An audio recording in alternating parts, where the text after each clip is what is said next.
Olá, como é que vai? Tudo bem? Estamos iniciando o nosso 26º estudo sobre o Evangelho segundo São João. Nós terminamos o nosso estudo anterior, um estudo precioso sobre a obra e a presença da pessoa do Espírito Santo. Hoje, nós vamos começar a partir do versículo 27. Estamos lendo então João 14, versículo 27. Como sempre, peço que você acompanhe na sua Bíblia essa leitura que estamos lendo e que você possa, após esse nosso estudo, visualizar, ler, estudar cada versículo que nós citamos e que não lemos propositadamente, para que você possa fazer esse exercício diário em sua vida. Abra sua Bíblia agora, então, em João capítulo 14, no versículo 27. Vamos lê-lo. Diz a palavra: deixo-vos a paz, a minha paz vos dou. Não vou-la dou como a dá o mundo. Não se turbe o vosso coração, nem se atemorize. A expressão destacada desse versículo é a palavra paz. Essa palavra era uma saudação hebraica comum, usada em cumprimento ou despedida pelos judeus. Jesus lhe dá um mais profundo sentido, que reaparece nas saudações das cartas do Novo Testamento. A paz de Jesus é verdadeira reconciliação com Deus, alcançada por sua morte, conforme nós lemos em Atos capítulo 10, versículo 36, Romanos capítulo 5, versículo 1 e Colossenses 3, versículo 15. É o supremo remédio contra todos os temores, de acordo com o que nós lemos em João capítulo 14, versículo 1. E também é o legado deixado por Jesus a seus herdeiros. Vamos ler agora o versículo 28. João 14, versículo 28. A palavra nos diz: ouvistes o que eu vos disse. Vou e volto para junto de vós.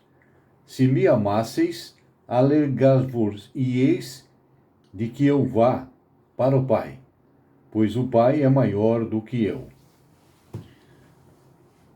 Jesus chama atenção para uma observação. Se vocês tivessem me crido, se vocês ouvissem o que eu disse, alegrar-vos-ieis. A partida e o retorno de Jesus são necessários para completar a sua obra mediadora, conforme nos diz João capítulo 14, versículo 3. Elas são o fim da sua humilhação e a revelação da sua glória. Ainda nesse versículo 28, aparecem as palavras: o Pai é maior do que eu, uma declaração de Jesus. Essa afirmação deve ser entendida à luz do testemunho desse evangelho quanto à plena divindade do Filho, a sua igualdade e unicidade com o Pai, de acordo com o que nós podemos ver em João capítulo 14, versículos 9 e 11, e ainda em João capítulo 10, versículo 30. O Filho voluntariamente encobriu a sua glória para seguir o caminho da sua humilde obediência, conforme nos diz Filipenses capítulo 6, versículo 11. Leamos agora o versículo 29. Estamos lendo João 14, versículo 29. Disse-vos agora, antes que aconteça, para que, quando acontecer, vós creiais. Disse-vos agora. Jesus antecipa alguma coisa para que seus discípulos possam observar que aquilo que vai acontecer já foi predito. Aqui está o cumprimento de profecias de que Jesus será uma prova convincente de que ele foi enviado por Deus. É o cumprimento das profecias que ele deixou para nós. Vamos ver agora o versículo 30, João 14, 30. Não falarei muito convosco, porque aí vem o príncipe do mundo, e ele nada tem em mim. O príncipe do mundo. Satanás, conforme João capítulo 12, versículo 31, e João capítulo 16, versículo 11. Essa afirmação aponta para o grande conflito espiritual entre Cristo e Satanás na cruz. Vamos ver agora versículo 31.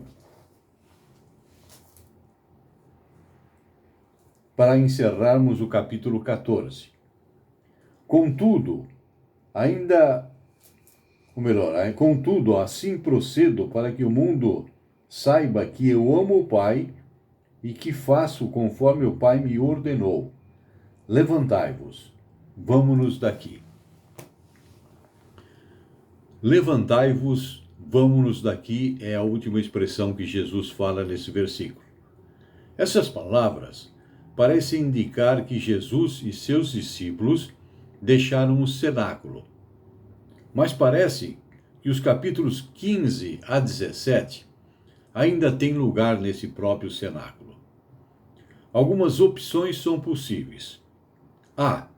Jesus deu o sinal, mas algum tempo deve ter passado antes deles deixarem o lugar. B. Eles o deixaram imediatamente, mas Jesus continuou o seu discurso a caminho do Getsêmani. Isso traria à oração do capítulo 17 um contraste com a agonia no jardim que Jesus passou.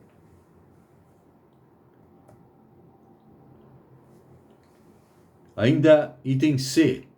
Jesus dispôs o seu material mais tematicamente do que cronologicamente. D. A afirmação de Jesus foi mais um desafio para enfrentar Satanás do que um sinal para deixar o lugar. Isto é, levantemo-nos então e vamos encontrar o inimigo, seria uma outra versão da palavra de Jesus. Vamos ler agora, iniciando o capítulo 15, o versículo 1. Antes de nós notarmos ou lermos esse capítulo, seria interessante observarmos alguma coisinha a respeito dos versículos 1 a 17 desse capítulo 15. Nós vemos aí que a união com Cristo, o mediador, com o seu povo redimido, é retratada nas Escrituras de vários modos.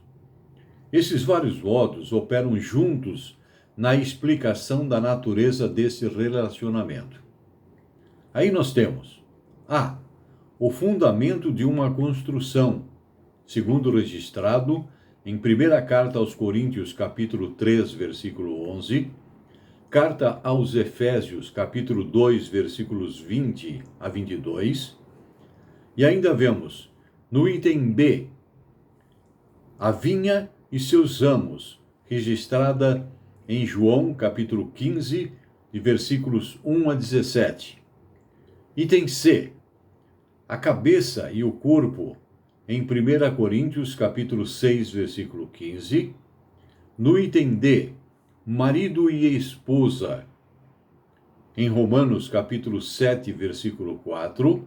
E em Efésios, capítulo 5, versículos 31 e 32. Item E, Adão e seus descendentes, em Romanos, capítulo 5, versículo 12 e 18 a 21. A comparação com a vinha e seus ramos indica uma união orgânica e um relacionamento de completa dependência. Vamos ver agora, para observarmos isso que acabamos de deduzir e de falar, vamos ler o versículo 1. João, capítulo 15, versículo 1. Diz-nos a palavra: eu sou a verdadeira, ou melhor, eu sou a videira verdadeira, e meu pai é o agricultor. Jesus diz: eu sou a videira verdadeira. Como em outros lugares desse evangelho, verdadeira significa genuína. Jesus é a verdadeira final e real videira, quando comparado a Israel, que era um tipo que prefigurava a realidade. Israel é chamada de videira de Deus, ou vinha, no Antigo Testamento. Conforme você pode confirmar, lendo o Salmo 80, versículos 8 até o 16. E ainda também, lendo Jeremias, capítulo 2, versículo 21. Israel é julgado por não produzir frutos, enquanto Jesus é e faz aquilo que o tipo significa. Esse é o último dos eu sou no Evangelho. Confirme isso lendo João, capítulo 6, versículo 35. Leiamos agora João, capítulo 15, versículo 2. Diz o texto: todo ramo que, estando em mim, não der fruto, ele o corta, e todo o que dar fruto limpa, para que produza mais fruto ainda. Como sempre, ele está fazendo uma alusão à videira. Não der frutos. Nenhum ramo que está em Cristo pode ser totalmente infrutífero. Porém, todo ramo que pertence a Cristo produzirá fruto e sofrerá a poda necessária para aumentar. A falta do fruto descrita no Salmo 80, e em Isaías capítulo 5, e em Jeremias capítulo 2, versículo 21, é devido à falta de obediência a Deus. Essas considerações no Antigo Testamento, da vinha e seus frutos, combinadas com a ordem de Cristo a respeito do amor, nesse capítulo que estamos lendo, indica que o fruto se refere a uma vida como a vida de Cristo, produzida pelo Espírito Santo. Como você pode confirmar, lendo Gálatas capítulo 5, versículo 22 e 23. Mais do que o número de pessoas convertidas sobre o ministério do crente. Leiamos agora versículos 3 e 4. Estou lendo João, capítulo 15, versículos 3 e 4. Continue acompanhando. Vós já estáis limpos pela palavra que vos tenho falado. Permanecei em mim, e eu permanecerei em vós. Como não pode o ramo produzir fruto de si mesmo, se não permanecer na videira, assim, nem vós o podeis dar, se não permanecerdes em mim. Jesus exorta os seus ouvintes a permanecer em mim, permanecer nele. Jesus dá aqui ênfase à permanência em seu relacionamento com os discípulos. O verbo permanecer é repetido 10 vezes nos versículos de 4 a 10 desse capítulo. A metáfora da vinha ilustra o ponto. Somente quando os nutrientes fluem livremente para os ramos é que os frutos aparecem. No versículo 5, que nós vamos ler agora, vejamos o que nos diz. Estou lendo João capítulo 5, João capítulo 15, versículo 5. Eu sou a videira, vós os ramos. Quem permanece em mim, e eu nele, esse dá muito fruto, porque sem mim nada podeis fazer. Uma afirmativa de Jesus nesse versículo. Sem mim, nada podeis fazer.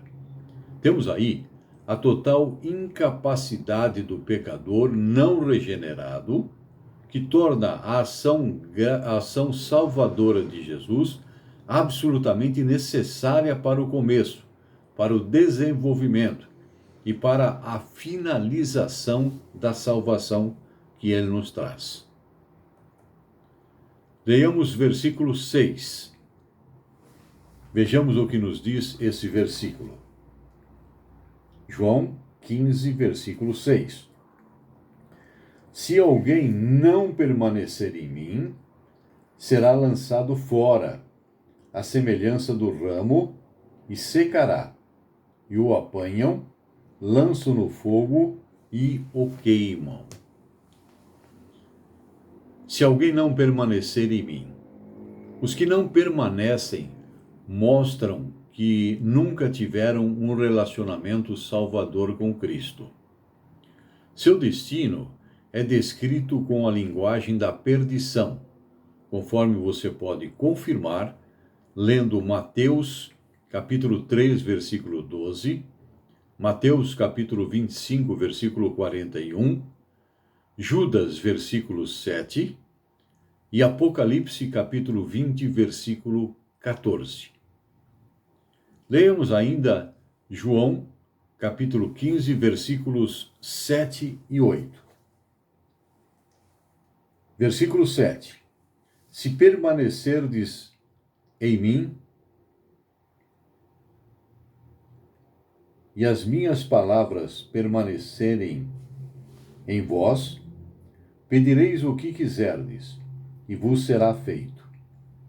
Nisto é glorificado meu Pai, em que deis muito fruto. E, assim, vos tornareis meus discípulos. Versículo 8. E assim vos tornareis meus discípulos. As obras referidas não são a base da nossa aceitação por parte de Deus, mas elas são o resultado da união salvífica com Cristo, recebidas através da graça e não do mérito. Vamos continuar lendo agora versículos de 9 a 11. Estamos lendo João, capítulo 15, versículos de 9 a 11. Ouça, como o Pai me amou, também eu vos amei. Permanecei no meu amor. Se guardardes os meus mandamentos, permanecereis no meu amor.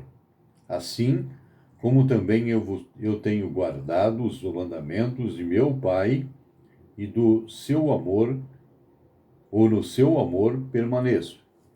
Tenho-vos dito estas coisas, para que o meu gozo esteja em vós, e o vosso gozo seja completo. Versículo 10 é uma colocação de Jesus. Se, uma condição que Jesus nos dá. Se guardardes. Conforme nos fala João, capítulo 14, versículo 15, a prova do amor a Cristo não é uma profissão de fé oral, mas uma obediência viva.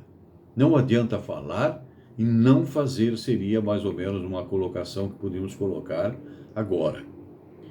No versículo 11, aparece a expressão meu gozo, minha alegria.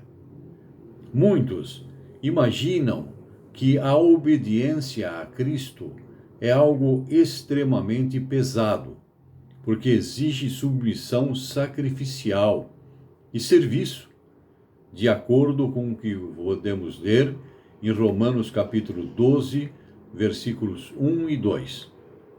Jesus ensina o oposto, associando a obediência à alegria. Torna-se um fardo leve para que nós possamos gozar a bênção da presença de Deus e Espírito Santo em nós. Vamos ver agora versículos 12. João, capítulo 15, versículo 12. Nos diz o texto: O meu mandamento é este, que vos ameis uns aos outros, assim como eu vos amei. Olha que interessante, o meu mandamento. Aqui, Jesus faz menção ao que já havia dito anteriormente a respeito de um novo mandamento, que é amar ao próximo como a si mesmo, conforme você vê registrado em João, capítulo 13, versículo 34. O mandamento agora é amar aos outros como a você mesmo. Vamos ver agora versículo 13. O texto nos diz: Ninguém tem maior amor do que este, de dar a alguém a própria vida em favor dos seus amigos. Dar a sua própria vida. Em Romanos, capítulo 5, versículos 7 e 8, nós vemos a descrição surpreendente do alto sacrifício de Cristo, não pelos justos, mas pelos pecadores que estão em inimizade com Deus, estão afastados de Deus. Leiamos agora versículo 14, João 15, versículo 14. Vós sois meus amigos, se fazeis o que eu vos mando. Meus amigos, o teste de amizade com Cristo é a obediência.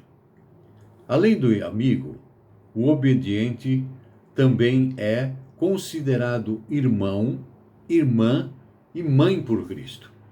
Confirme isso lendo Mateus, capítulo 12, versículo 50. Nós vamos continuar no próximo estudo, na próxima semana, lendo e estudando sobre a nossa consideração a partir de Cristo por nós, nos chamando de amigos e não de servos.